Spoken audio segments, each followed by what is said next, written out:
Welcome to OutSolve's Weekly Outlook, where we bring you the latest news that impacts your workplace. I'm Meghan Spera, joined by Jeremy Mancheski, OutSolve founder and CEO. Jeremy, what is the latest news in the last week that you can share with us, and what are we looking forward to in the coming weeks? Sure. DHS has released an interim final rule that ended automatic extensions of employment authorization for renewals. Important to monitor any expiration dates of these documents. Make sure employees submit their renewal application before the expiration. Continue to see issues related to immigration, and obviously I-9s, a product of ours, very, very important as you consider the new year, how you might approach I-9 compliance in 2026 given this administration. Yeah. Pay transparency is growing in popularity, and we've seen some new laws both get signed and become effective. So what can you tell us about pay transparency? Sure. First of all, almost impossible to keep up with. It seems every city, state has something new. And you might recall from previous iterations of this update, I've talked as the federal government has made changes that almost always over my 30 plus years of working in federal compliance, when the federal government eases regulations, makes changes, well, that causes an equal and opposite reaction from the states. And here is no different. Massachusetts, Cleveland have pay transparency laws, new pay transparency laws.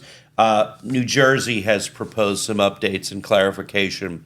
That's in addition to many, many other jurisdictions, states, cities, et cetera, that have their own. Very, very difficult to keep up with it. In fact, one thing OutSolve is right on the cusp of completion, and we're going to have it ready for the beginning of the year, is a compliance tracker.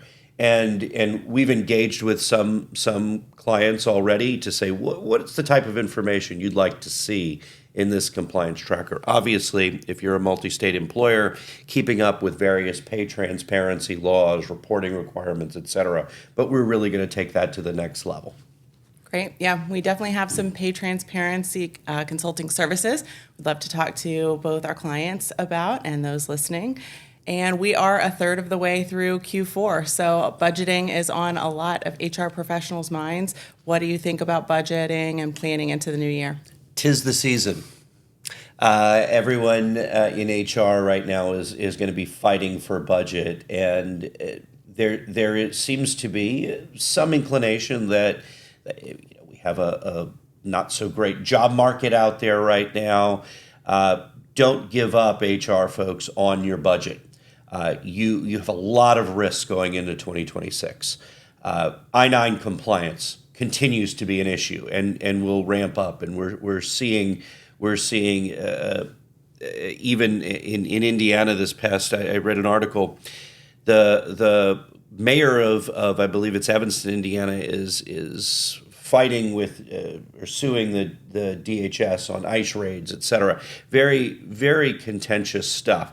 Fight for your budget for I-9s, for all the different products you have, because I assure you compliance is going to be not less complex in 2026, more complex.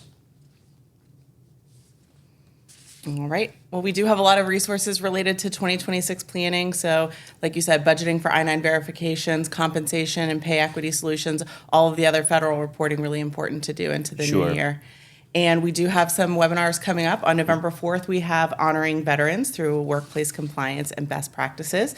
You can go to outsolve.com/events to register for that webinar.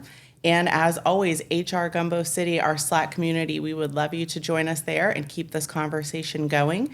You can go to outsolve.com/HRG-city to join today. Thank you so much for joining us this week, and we look forward to catching up with you again soon.